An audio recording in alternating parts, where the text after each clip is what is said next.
no Fim de Papo Basquete no UOL? Muito, muito animado. Obrigado a todo mundo que está aqui colando com a gente. Cara, duas coisas que vão ser bem difíceis de serem superadas, né, Gibas? Esse jogaço, né? De fato, vai ser difícil para o NBB entregar um jogo desse nível nos próximos dias, mas confio no nosso campeonato, viu, Gibas? Nossa terra tem basquete. E outra coisa é vir logo depois desse jogo, né? Porque quem estava vendo o jogo não tem como sair logo, né? A adrenalina tá lá em cima. E, velho, só fica imaginando, né? Como é que tá a cabeça do Yuri nesse momento. Ele falou com a gente aqui do UOL, né? No pós-jogo, da importância dessa bola para ele. E muito clutch, uma bola de 3 absurda, depois um toco surreal do McCree, no jogo que teve tudo isso, né, Gibas? Teve muita competitividade, teve alto nível de basquete, duas equipes que poderiam ter vencido, né? Assim, o jogo poderia ter ido para qualquer lado. Por ser começo de campeonato, dá para a torcida ter confiança também que esse não vai ser o melhor nível que essas equipes vão apresentar durante a temporada, muita gente chegando, muito espaço ainda para evolução de lado a lado, mas ainda assim um jogo cheio de highlight, né? Uma dunk absurda do Devonta, que jogo fez o Devonta. E a torcida do Corinthians fica chateada, né, com a vitória do Minas, mas o atual vice-campeão, foi a melhor campanha do NBB do ano passado, jogando em casa, de certa forma tinha responsabilidade de entregar essa vitória, né, Guilherme? É verdade. Primeiro, dizer a todo mundo que tá aí, sejam bem-vindos ao Fim de Papo Basquete. Se puder deixar o like, pô, não faz mal, é muito fácil, tá muito fácil. É um joinha, vocês já estão habituados. Se estão no YouTube, não apertaram o like ainda no Fim de Papo Basquete, não gosto de basquete. Vocês estão fazendo o quê? Bom, corre aí, meteu o like. Segunda coisa, deixe seu comentário aí, o seu comentário pertinente ou não, contribui muito para a transmissão. Se for pertinente, melhor ainda, mas se não for, você fica à vontade, porque hoje é estreia do NBB. Começou hoje o NBB. Hoje pode ser impertinente, né, Gibas? Hoje pode ser impertinente, hoje pode ser ousado, hoje pode ser até audaz, viu, Lucas? Hoje pode ser audaz. Seguinte, vamos entrar aí no jogo, né? Falando um pouco mais dessa grande partida do Minas. Vamos falar um pouquinho também dos outros jogos da rodada e daqui a pouquinho vamos falar de NBA também, né? Muita gente aí que conhece a gente do Café Belgrado tá acostumado, a gente fala bastante de basquete nacional por lá, mas também sabe. Então, ó, daqui a pouco vai ter Lakers, vai ter OKC, vamos falar de... Já tem enquete sobre NBA, hein? Fica de olho aí. Eita, fiquem de olho aí. Então, Lucas, primeiro falar um pouco desse jogo, né? Uma vitória dura, um 83-81. O Pinheiro estava acabando contra o Rio Claro, não sei se já acabou. O jogo estava bem parelho também, mas acho que é o jogo mais equilibrado do dia. Mas não foi só o jogo mais equilibrado, né? Foi também o melhor jogo do dia. Tecnicamente, os outros jogos, algumas equipes ainda não estão prontas, algumas que já estão mais prontas não enfrentaram um adversário ainda preparado no melhor nível. Nesse aqui, acho que a gente viu duas equipes bem fortes, de trajetória relativamente diferente, o elenco, né? O Corinthians já é um time que joga junto há algum tempo e já vinha jogando o Campeonato Paulista. O Minas não tem um campeonato estadual, mas não é forte, inclusive foi campeão. Mudou muitas peças, o Corinthians mais adicionou do que perdeu peças, o Minas perdeu peças bem relevantes, perdeu o Rafael Mineiro e perdeu Baralli, né? Uma peça muito grande. Então, assim, ao mesmo tempo que o Minas vem com esse favoritismo de ser o atual vice-campeão, de ser um time de maior investimento, inclusive, que o Corinthians, eu sei que para quem está acostumado com o futebol pode soar um pouco estranho, mas o Minas, Flamengo e Franca estão um passo à frente do que os demais, mesmo time de camisa como o Corinthians. Mas, embora haja esse favoritismo, não dá para dizer assim que não escapou do Corinthians também a vitória, sabe? É um time que essas oportunidades de ir até Minas, fazer jogo duro, chegar no último minuto ganhando e tudo dá errado, pô, dói, né? Assim, o Corinthians é um time que ainda não fez grandes campanhas no NBB. Então seria uma ótima maneira de começar esse NBB com uma vitória fora de casa contra um dos favoritos. Jogou o jogo todo muito bem, eu achei. Achei um baita jogo do Corinthians. Acho que as coisas que o GS tentou deram certo. O Minas também, assim, o time do Minas tem muitas opções, né? Aliás, fiquei um pouco impressionado, também pautado pelo que estava rolando ao longo da rodada, né? A gente olhando os times em ação, a gente vê muitos atletas ali que estão cavando seu espaço no NBB, ainda tentando virar jogadores do NBB. Esse jogo repleto de novo, o banco com 5, 6 opções, né? Isso é incomum no Brasil. Então, um jogo de alto nível. Lucas, faltou um pouquinho para o Corinthians no final, né? Aquele minuto final foi um pouco caótico, não achou? Cara, sim, e de certa forma são fantasmas do passado, né? O playoff do Corinthians do NBB do ano passado, velho, acabou de um jeito assim bem traumático, né, também. Então, são problemas que vão se repetindo no Corinthians, mas eu acho que tem uma notícia muito, muito agradável para o torcedor do Corinthians, que é o que o Devonta Thomas pode fazer, né, Guilherme? Ele é um cara realmente diferente, já passou pelo Corinthians antes. Tem um amigo, né, um grande amigo corintiano que fala para mim o seguinte, cara, o Devonta Thomas é o melhor gringo que já passou pelo Corinthians, né? Concordo com ele, Então, Lucas, na minha opinião. Não, então, não assim, não na história do Corinthians, a história do Corinthians do basquete é muito tá, grande, do mas NBB, né? do NBB sim, é o melhor. Sim. Concordo com o senhor. E ele já chegou, né? Voltando agora, já chegou fazendo muito barulho e proporcionando uma intensidade defensiva no fim do jogo. A gente estava vendo junto aqui, né? O jogo e você estava trazendo essa informação, né? Repara, né? Como no fechamento do jogo, o Devonta Thomas é muito mais ativo defensivamente. Então tem essa marcha também. Ele incomodou bem ali o Arengo, né? Teve até uma bola que o Era o Clark Corinthians ali, né? forçou. Ali era o Clark, né? Mexendo muito o braço, mexendo muito a Foi. perna, E assim. na sequência, ele marcando a bola que podia ser turnover, né? Mas foi marcado falta. Ali era o Devonta marcando aquele lance ali, né? Tava marcando o Arengo na posse final ali, perto do final. Então, assim, tem essa marcha de fim de jogo dos gringos do Corinthians, né? Que podem, dos dois lados da quadra, serem importantes. E na própria bola do Toco também, né?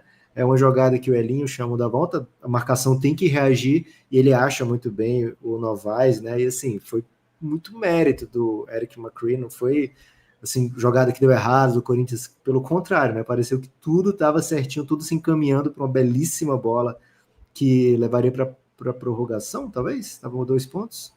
E acabou acontecendo, né? O toco, assim, impressionante, o toco mesmo acho que estava 1 ponto só, né?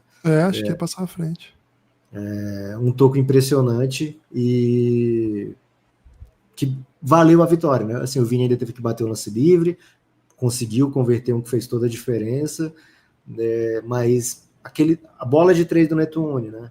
E do Neptune, né? Salve para os Neps, para o Neptune, e depois o toco do Eric McCree foram decisivos ao extremo, foi o que separou, né? O vencedor do derrotado de hoje. Quando precisou, apareceram os jogadores do Minas e acredito que ao longo da temporada esse time do Corinthians tem como fechar melhor os jogos, né? Tava até um pouquinho na frente, né? O terceiro quarto do Corinthians foi um primor, foi assim absurdo, né? Como incomodou o time do Minas, mas como você falou, né, Guilherme? E como falou também o Yuri na entrevista no final do jogo, eu tô falando bem do time aqui porque a gente ganhou, mas tem muita coisa, né? Ele quis dizer, tem muita coisa para ser melhorada ali, e às vezes se aprende mais uma vitória assim, por pouquinho do que numa vitória por 20, que eu acho que ele tá bem confiante, né? De falar assim, às vezes quando a gente ganha de 20, não dá para acaba passando algumas coisas, né? E hoje vai ser foi uma vitória importante para perceber esses erros, né? Então, Guilherme, fiquei muito impressionado e acho que o amigo aqui do All Sport também ficou bem impressionado com esse começo de NBB aqui no UOL, na tela do UOL. Narração e comentários espetaculares também. Foi uma experiência completa, né? Espero que seja assim, um grande cartão de visita, mas mais do que isso, né? Que a gente se acostume com esse nível e com essa qualidade. Todo mundo é muito bom, Lucas. Todo mundo é muito bom. Espetacular. Aqui, NBB no UOL, canal UOL. Todo mundo tá dando like? Se você não tiver dando like, não vou dizer que todo mundo é muito bom. Se você não deu like ainda, você não é muito bom. Mas você tem a chance de se redimir. Lucas, seguinte. Minas sai na frente, Corinthians sai com uma derrota. O campeonato é longo, maior NBB da história, né? O maior número de equipes disputando, e de volta. 20 jogos, 38 rodadas, 20 times, desculpa, 38 rodadas. Então, muita história ainda para ser contada e muitas lives aqui do Café Belgrado no UOL. Os outros jogos do dia, Lucas, vamos começar pelo primeiro jogo, né? Foram 2 jogos, na verdade, simultâneos que abriram o campeonato. O Fortaleza foi a São Januário e venceu 88-78. O jogo tem alguns elementos bem legais, acho que o mais histórico de todos, a primeira partida de uma mulher técnica no NBB, a primeira vitória também, e Helena Todorovic, a Sérvia, 32 anos, estreando inclusive na profissão como head coach em uma liga de primeira divisão, estreou vencendo um grande técnico do basquete brasileiro, Léo Figueiró, que está fazendo um trabalho muito aguerrido de reconstituição desse time do Vasco. Lucas, primeiras impressões do basquete cearense, a vitória do Fortaleza? Guilherme, eu sou de Fortaleza, né? Quem acompanha o Café Belgrado há pouco tempo já deve saber, né? E o sotaque característico aqui do meu cearazão. Então, lógico, tem um apreço especial pelo Fortaleza Basquete Cearense. E, para falar bem a verdade, assim, para ser bem sincero com um amigo aqui do All Sport, Gibas, estava um pouco desgostoso, né? Com as últimas temporadas do time, não era o melhor momento nem de investimento do time, nem de resultado.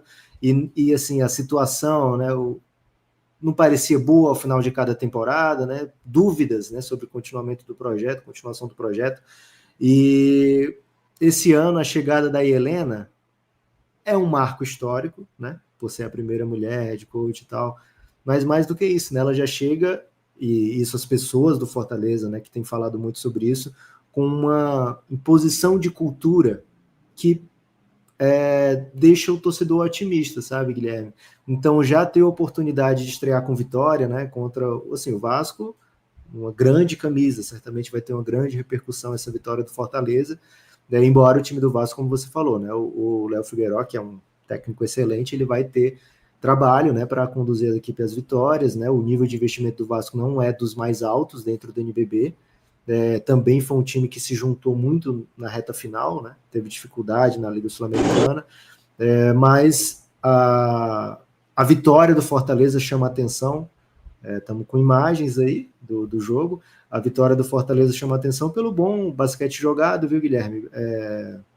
Foi um time que jogou muito bem em transição. Teve o Alberton, né, fazendo um jogo de estreia aqui no Brasil. Ele é brasileiro, mas foi a primeira vez que ele jogou NBB, né? E mostrou um nível muito legal, né, o pivôzão do Fortaleza, os gringos do Fortaleza muito bem também. Quem estava assistindo, né, acompanhando as redes do UOL, vendo o vídeo do Café Belgrado, a gente já tinha destacado aqui, né, Guilherme, esse aí que deu esse passe, o gol, gatilhaço, no segundo tempo ele meteu muita bola. Gostei, Guilherme, gostei do Fortaleza jogar nesse nível, né, o Vasco também lutou até o final, ó, a Helena aí, o Vasco lutou até o final, a torcida empurrou como pôde, mas foi um segundo tempo, especialmente, né, a partir do segundo quarto, mais ou menos, um jogo muito controlado do Fortaleza, do Carcalaio.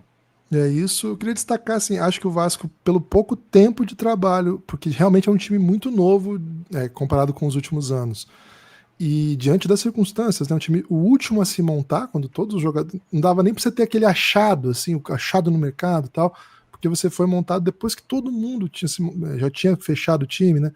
Já foi para uma viagem duríssima na Sul-Americana, um grupo que em qualquer contexto seria acessível para o Vasco, mas sofreu, não deu, assim, não conseguiu competir. E acho que hoje já fez o melhor jogo da volta, fez bons períodos, eu achei, muito esforço, estamos na torcida para que o Vasco consiga investimento, porque ainda não preencheu suas vagas de estrangeiros, e é o Vasco, né? O Vasco tem capacidade de investimento. O Vasco é o time da virada, Guilherme. É isso, e a camisa do Vasco tem potencial de atrair investidores, né? Então a gente sabe que existe um esforço da direção, do Pedrinho, inclusive pessoalmente, para investir para a continuidade do basquete.